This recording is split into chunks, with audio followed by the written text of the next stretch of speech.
होगी। 12वीं की परीक्षा के मुद्दे पर अहम बैठक आज होने जा रही है। सूत्रों के हवाले से बड़ी खबर है, पीएम मोदी आज शाम को ये बैठक लेंगे। 12वीं की परीक्षा पर राज्यों के सुझावों की जानकारी दी जाएगी।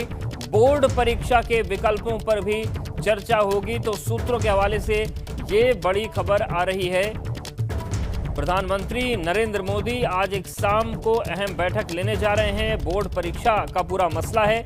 12वीं की परीक्षा पर राज्यों के सुझावों की जानकारी दी जाएगी और बोर्ड परीक्षा के विकल्पों पर भी चर्चा होगी। सूत्रों के हवाले से ये बड़ी जानकारी मिल रही है। और अविनाश हमारे साथ जुड़ गए। अविनाश, क्या जानकारी मिल रही है प्रधानमंत्री की बैठक को लेकर? देखिए उद्देश्य अगर बात करें तो कुछ देर बाद प्रधानमंत्री नरेंद्र मोदी बैठक करेंगे, जिसमें सीबीएसई बोर्ड के तमाम अधिकारी होंगे, शिक्षा मंत्रालय के तमाम अधिकारी होंगे और कई मंत्रियों के शामिल होने की इसमें सूचना मिल रही है। क्योंकि अगर बात करें तो शिक्षा मंत्री रमेश पोखरियाल निशंक, उनकी तबियत खराब है, वो एम्स में भर्ती है, लिहाजा वो शामिल नहीं हो पाएंगे। लेकिन जिस तरीके से राजनाथ सिंह ने तमाम तरह शिक्षा मंत्रियों के साथ बैठक की थी, तो उनको पीएम के द्वारा ब्रीफ किया जाएगा। और इसके साथ साथ अगर बातचीत करें तो प्रधानमंत्री खुद तमाम तरह पहलुओं पर मंथन करेंगे। तो तमाम तरह राज्य सरकारों ने सुझाव दिया है केंद्रीय शिक्षा मंत्रालय को किस तरीके से परीक्षाओं का आयोजन करना चाहिए। तमाम तरह उन विकल्पों पर भी चर्चा होगी और कैसे सुरक्षित परीक्षा कराई जा सके, कैसे छात्रों को एकदम सुरक्षित रखा जा सके, इन तमाम तरह पहलुओं पर खुद प्रधानमंत्री मंथन करेंगे और आगे निर्णय लेंगे। शुक्रिया अविनाश, आपका जानकारी और अपडेट्स को देने के लिए।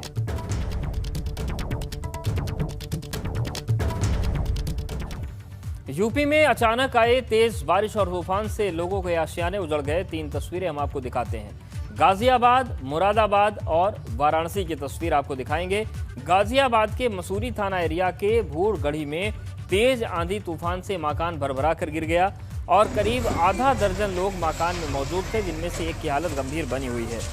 दूसरी तस्वीर मुरादाबाद की है, जहां पर सुबह आए तूफान और बारिश के बाद शहर के कई इलाकों की विद्युत आपूर्ति बाधित होने के साथ थाना मझोला क्षेत्र में एक 3 मंजिला मकान जमींदोज हो गया। गिरने वाले मकान के बराबर में ही बना हुआ दूसरा मकान भी क्षतिग्रस्त हो गया।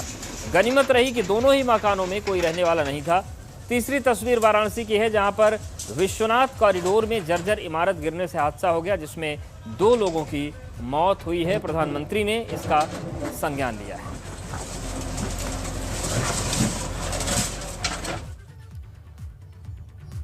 तो सबसे पहले गाजियाबाद की बात करते हैं। मसूरी इलाके में तेज आंधी से तूफान से मकान गिरा। तेज आंधी तूफान से भरभरा कर मकान गिर गया। 6 लोग यहां पर मौजूद थे। पुलिस ने रेस्क्यू करके सभी को बाहर निकाल लिया। हालांकि एक शख्स की हालत गंभीर बनी हुई है, अस्पताल में उसका इलाज चल रहा है।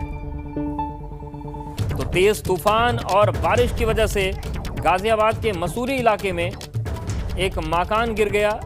6 लोग इसके अंदर थे और हालांकि जानकारी मिलते ही सभी को बाहर निकाला गया, पर एक व्यक्ति की हालत गंभीर बनी हुई है।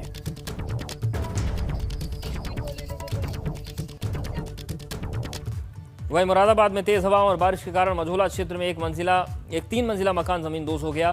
साथ ही उससे सटा दूसरा मकान भी क्षतिग्रस्त हुआ है। हालांकि राहत की बात यह रही कि दोनों मकान में कोई रहता नहीं था और इस हादसे के बाद नगर निगम ने जेसीबी से मलबा हटाया है। तो मुरादाबाद में भी एक ऐसी घटना हुई जहां पर तेज तूफान बारिश की वजह से एक मकान गिर गया।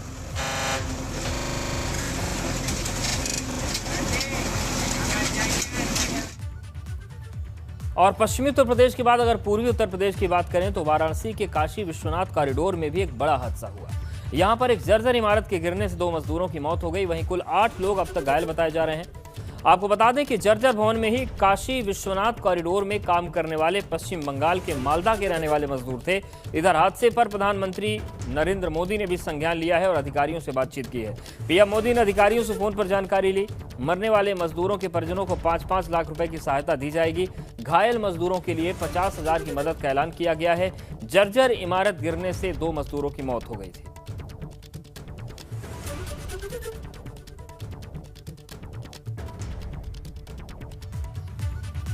इधर मुख्यमंत्री योगी आदित्यनाथ ने वाराणसी हादसे पर दुख जताया है। सीएम ने ट्वीट करके कहा कि श्री काशी विश्वनाथ धाम परिसर में आज जर्जर भवन गिरने से दुर्घटना में हुई मजदूरों की मृत्यु अत्यंत दुखद है। प्रभु श्री राम से प्रार्थना है कि दिवंगत आत्माओं को शांति तथा घायलों को शीघ्र स्वास्थ्य लाभ प्रदान करें।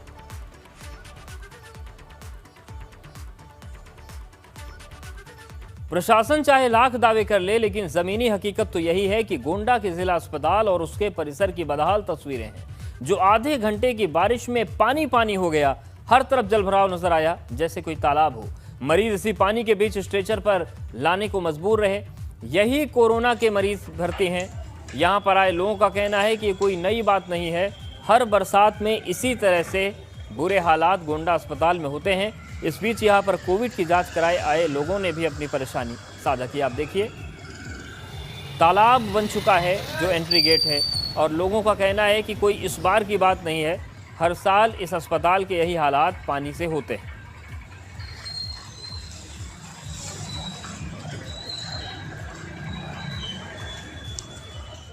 समस्या ये है कि जो पानी इतना भरा हुआ है, देख रहे हैं, किसी को भी आने जाने में बड़ी दिक्कत हो रही है। और जो भी मरीज यहाँ पे आ रहे हैं, जो कुछ भी करने किसी काम से आ रहे हैं, सबको पानी में से होकर के जाना पड़ रहा है। और जल निकासी कोई व्यवस्था यहाँ दिखाई नहीं पड़ रही है किसी को। बिल्कुल लापरवाही है, पानी तो कम से कम बिल्कुल नहीं होना चाहिए। और क्योंकि आगे 2 कदम आगे जो है कोविड अस्पताल है, तो बिल्कुल साफ सफाई तो होनी ही चाहिए हमेशा। मुरादाबाद में भी अचानक तेज हवाओं के साथ मूसलाधार बारिश ने आम समेत तमाम फसलों को काफी नुकसान पहुंचाया। तेज हवाओं और बारिश की वजह से आम के बाग में तैयार फल पूरी तरह से बर्बाद हो गए, जिससे किसानों को भारी नुकसान का सामना करना पड़ा। ये 60 बीघे का बाग है साहब, कम से कम 3 से 4 लाख तक का। हम सरकार से अनुरोध कर रहे हैं कि हमें कुछ इसका मुआवजा मिलना चाहिए। पिछले साल लॉकडाउन में जो है बाहर आम नहीं जा पाया, जिससे हमें बहुत बड़ा नुकसान हुआ पिछले साल। यूपी के नए डीजीपी के लिए तलाश शुरू हो गई है। दरअसल वर्तमान डीजीपी हितेश चंद्र अवस्थी 30 जून को रिटायर हो रहे हैं। जैसे जैसे उनके रिटायरमेंट की तारीख नजदीक आ रही है, नए डीजीपी को लेकर तमाम नाम चर्चा में आ गए हैं। हितेश चंद्र अवस्थी को सरकार की तरफ से सेवा विस्तार दिए जाने की संभावना भी नजर नहीं आ रही है, जिससे किसी दूसरे आईपीएस के डीजीपी पद पर ताजपोशी की सुगबुगाहट शुरू हो गई है। फिलहाल राज्य सरकार की तरफ से यूपीएससी को डीजीपी के लिए चुने गए आईपीएस अफसरों की लिस्ट भेज दी गई है। अब यूपीएससी की कमेटी इस लिस्ट में शामिल सभी अफसरों के नाम पर मंथन करेगी। कमेटी में भारत सरकार के गृह सचिव भी शामिल होंगे। कमेटी अधिकारियों की लिस्ट से 3 नाम फाइनल करके प्रदेश सरकार को भेजेगी, जिसमें से नए डीजीपी के लिए एक अधिकारी का नाम चुना जाएगा।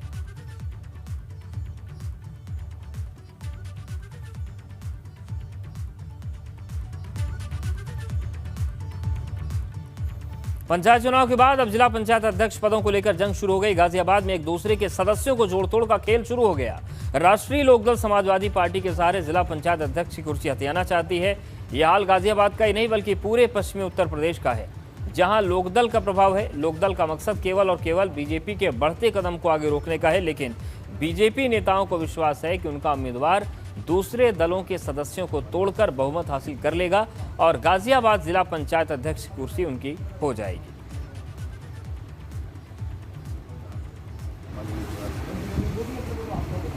तो पंचायत चुनाव के बाद अब जो रस्साकसी है वो जिला पंचायत अध्यक्षों की दौड़ की है, कुर्सी की है, और उसके लिए कवायदें सियासी तौर पर शुरू हो गई।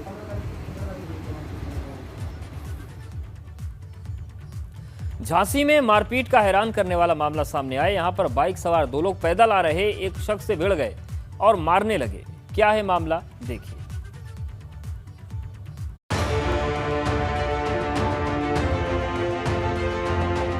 बीच सड़क पर ऐसी मारपीट इससे पहले शायद ही आपने देखी होगी।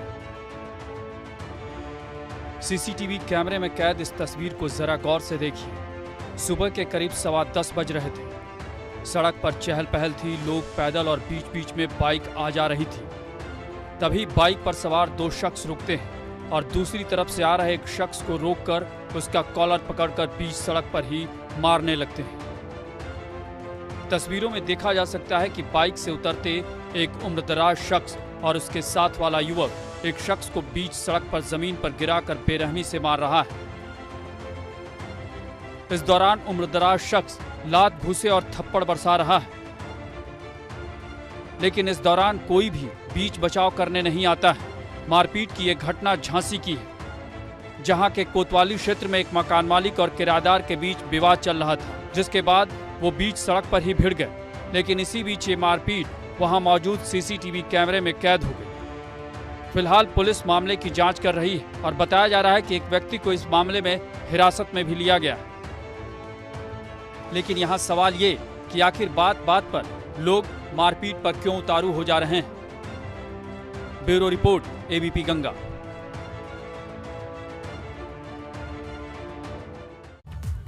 कौशाम्बी में एक दबंग की हैवानियत का वीडियो वायरल हो रहा है। यहां पर दबंग एक अधेड़ शख्स की जान लेने पर आमदा हो गया। हालांकि गनीमत रही कि शख्स की पत्नी ने दबंग से टक्कर ली और अपने पति की जान बचा ली।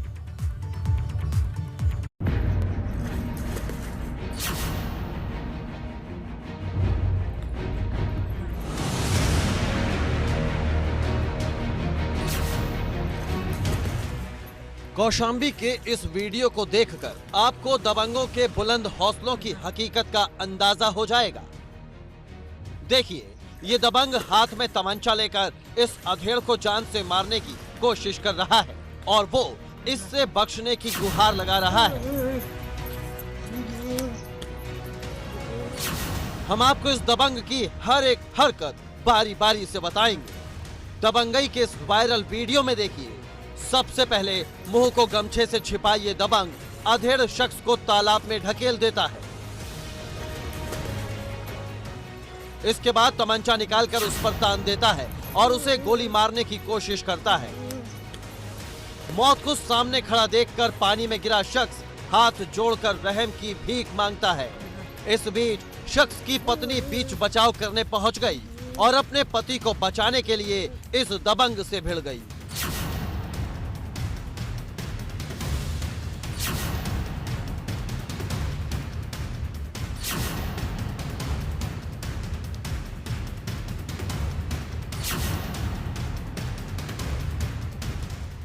महिला और दबंग में काफी देर तक धक्का मुक्की होती रही। महिला अपने पति को बचाने के लिए पूरी ताकत से इस हैवान से टक्कर लेने लगी। महिला ने चप्पल उठाई और दबंग को पीटने लगी, लेकिन वो कहां मानने वाला था। उस पर तो जैसे शख्स की जान लेने का भूत सवार था। हालांकि महिला की हिम्मत ने उसके पति की जान बचा ली। ये वायरल वीडियो सराय अकिल थाना क्षेत्र के कोटिया गांव का बताया जा रहा है। आरोप है कि अधेड़ शख्स ने एक तिलक समारोह में हर्ष फायरिंग का विरोध किया था, जिसकी वजह से दबंग उसे मारने के लिए पहुंचा था। फिलहाल अब पुलिस इस दबंग की गिरफ्तारी में जुट गई है। कौशाम्बी से अभिसार के साथ ब्यूरो रिपोर्ट, एबीपी गंगा।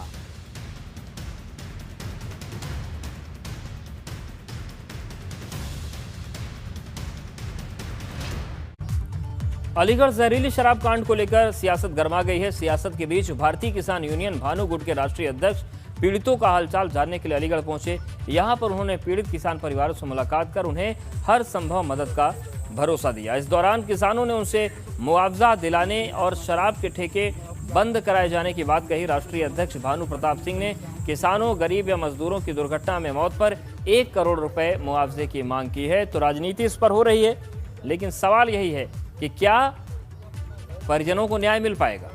जहरीली शराब से लोग मरे, हमारे किसान मजदूर साथी हमारे मरे, उन सब गांवों में जा रहे हैं और सब गांवों में जाएंगे और इस समय करचुआ में हैं और ये मांग करेंगे।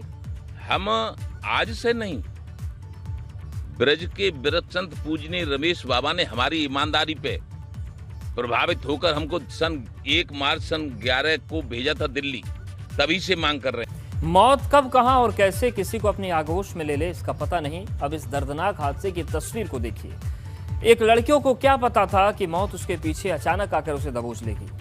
दरअसल लड़की सड़क किनारे सफाई कर रही थी, तभी ट्रक ने कुचल दिया और हादसे का ये वीडियो सीसीटीवी कैमरे में कैद हो गया। आप देखिए, लड़की सफाई कर रही थी और एकदम से ट्रक आया और टक्कर मारता हुआ आगे निकल गया। मामला आंवला थाना क्षेत्र के रामनगर शाहबाद रोड का है। हादसे के बाद गांव वालों ने ट्रक ड्राइवर को पकड़कर पुलिस के हवाले कर दिया है।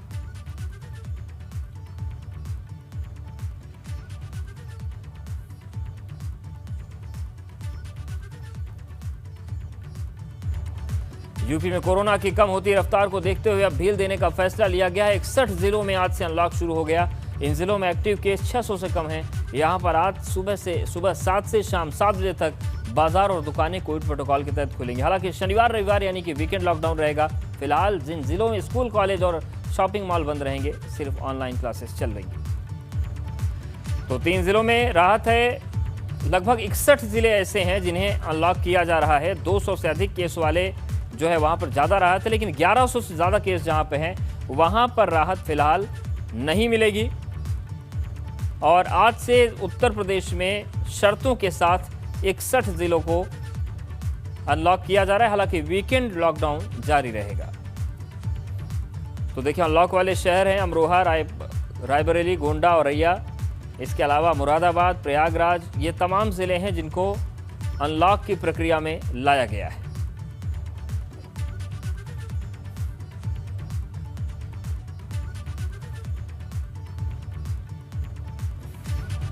और प्रदेश में जहां जहां कोरोना के 600 से कम मामले सामने आ रहे हैं, वहां पर अनलॉक की प्रक्रिया शुरू हो गई है। बागपत में कोरोना के सक्रिय केसों की संख्या 389 हो जाने के बाद करीब 1 महीने के बाद शहर, कस्बे और गांव में बाजार खुल गए हैं। लेकिन बाजार खुलते ही पहले ही दिन यहां पर उमड़ी भीड़ ने कई सवाल खड़े कर दिए। तमाम लोग सड़कों पर बिना मास्क लगाए नजर आए। 2 गज की दूरी का तो कहीं नामो निशान तक नजर नहीं आया। हालांकि यहां के डीएम लोगों से कोविड गाइडलाइन का पालन करने की अपील करते जरूर नजर आए। लेकिन पहले ही दिन जो हाल लोगों ने मचाया है, उससे डर यह है कि ये लापरवाही कहीं तीसरी लहर को आमंत्रित तो नहीं कर रही है।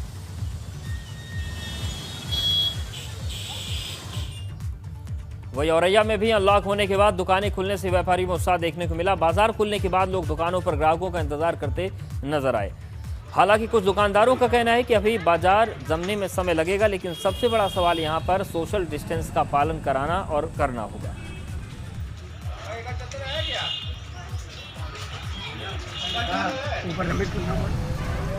तो बाजार खुलने से व्यापारियों में उत्साह जरूर है, लेकिन सवाल यह भी है कि कहीं बाजार की भीड़ एक बार फिर से खतरे को दस्तक तो नहीं दे देगी, बुला तो नहीं देगी।